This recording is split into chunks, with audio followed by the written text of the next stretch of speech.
Bonjour, bienvenue sur Vie Virtuelle.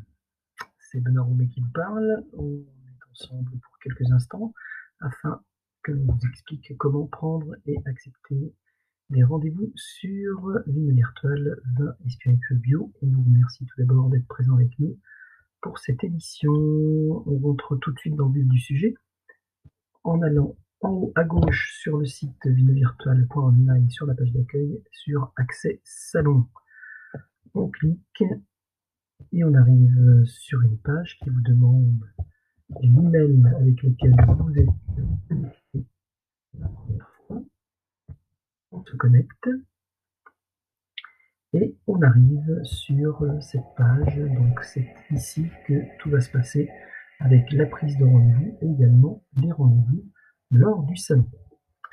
Vous avez plusieurs éléments qui sont importants. Ici, on peut sélectionner la langue et surtout sur cette barre à gauche de l'écran, vous allez avoir votre programme avec vos rendez-vous, les participants avec qui vous allez pouvoir prendre des rendez-vous, les vitrines virtuelles, des éléments pour comprendre comment cela fonctionne. Donc, on va aller directement sur participants et networking. Dès qu'on clique, on a une page qui s'ouvre avec l'ensemble des personnes qui participent au salon avec qui vous allez pouvoir prendre des rendez-vous. Soit vous cliquez directement et vous avez accès au profil d'Amandine Castillon. Vous pouvez voir l'ensemble des informations qu'elle a pu rentrer sur la partie gauche de l'écran et les créneaux de rendez-vous qui sont disponibles pour les 3 jours.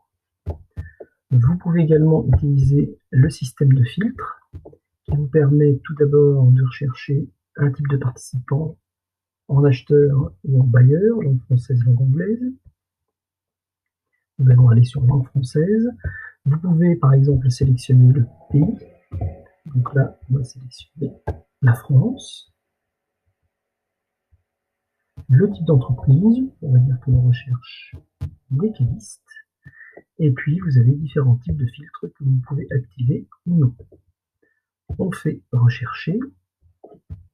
On cache le filtre pour pouvoir se dégager de l'espace au niveau de l'écran. Et vous avez l'ensemble des acheteurs qui correspondent à votre recherche. On va sélectionner Fabrice Mauge. On regarde les éléments qu'il propose. On s'aperçoit qu'il est en Normandie. C'est une région qui nous intéresse. Je vais donc pouvoir prendre un rendez-vous. Donc on va proposer le lundi 26. On voit ici, on pourrait proposer l'une des 3 journées. À 8 heures, ça nous intéresse. On clique. On intègre un petit message. Je souhaiterais prendre